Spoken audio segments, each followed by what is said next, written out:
Саламатсыздар ма, құрметті әріптестер. Бүгін мен сіздерге кезекті интеллектуалды ойынмен таныстырамын. Бұл ойын PowerPoint бағдарламасында жасалған. Жалпы менің YouTube арнама барлық ойындар PowerPoint бағдарламасымен жасалады. YouTube арнамның атауы заманауи мұғалім. YouTube арнама әлі тіркелмеген болсаңыздар, тіркеліп алыңыздар.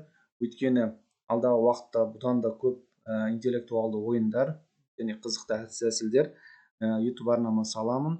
Оларды сіздер сабақтарыңызда қолдануға болады. Енді мына жерде мен осы ойынды көрсетіп өтейін. Жалпы ойында 8 сұрақтан тұрады. Жалпы бар болған 8 сұрақ болады. Мынаны айналдырады. Яғни бұны біз қалай ойнатамыз? Оқушы мысалы интерактив тақтада осы ойынды ашамыз. PowerPoint-ына слайд, кәдімгі показ слайдпен ашамыз. Одан кейін осылай ашылады интеллектуалды ойын. Осындай даусымен бастау деген батырманы басамыз.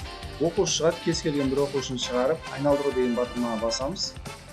Одан кейін тағы бір рет басқан кезде мына тоқтайды. Бірге тура келді ма, бірді ашады оқушы. Одан кейін бірінші сұрақ мына жерде тұрады. Одан кейін уақыт. Егер жауабын білетін болса, сразу айтады, немесе ойланатын болса, мына уақытты береміз біз. Бұл уақыт біткеннен кейін жауап береді оқушы. Жауап бергеннен кейін тексерген батырманы жауабын тексереміз. И мынау ұяшыққа басатын болсақ, мына жердегі мынау ұяшықта жоқ болып кетеді. Одан кейін келесі оқушы айналдырады және қайтадан басқан кезде осылай ойнатуға болады. Яғни барлығы осындай уақытымен, сұрақтарымен осындай істейді. Осылай ашылған ұяшықтар жоқ болып отырады. Сұрақтары осындай, уақыты тексерілген жауап шығады. И ұяшыққа басу арқылы осылай қайтады. Енді бәрін біткеннен кейін аяқтау деген батырма арқылы осылай шығамыз. Енді бұл ойынды қалай өзгертеміз? Мына жер интеллектуалды ойын. Болмаса сіздер өздеріңіздің мысалы тақырыпты жазып қоюға да болады өзгертіп. Одан кейін мына жерге біз мысалы ештеңені өзгертудің қажеті жоқ. Ал енді сұрағын жазу қарапайым. Мына жерге копировать ставить етіп қойсаңыздар да болады. Немесе өшіріп қолмен жазасыздар. Және жауабы деген жерге жауабын жазып қойсаңыздар болды. Қалғанын ештеңені өзгертпейміз. Показ слайдпен ашып ойынды ойната береміз. 8 сұрақтан тұрады. Енді осыны сұрағын көбейту үшін мына слайдты дублировать слайд жасаймыз.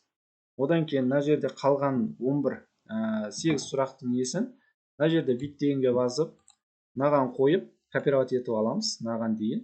Одан кейін вставить етіп қоямыз. Сонда мынаның несі бойынша ашылады. Сонда 8-де 8 16 сұрақтан тұратын шаблон болып дайын болады.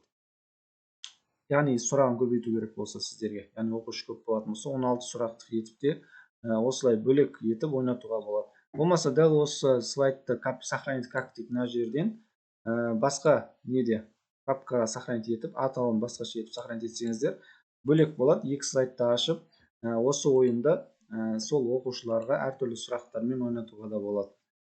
Назарларыңызға рахмет. Осы ойынды сабақтарыңызда пайдаланыңыздар. Тыңдағандарыңыз үшін рахмет.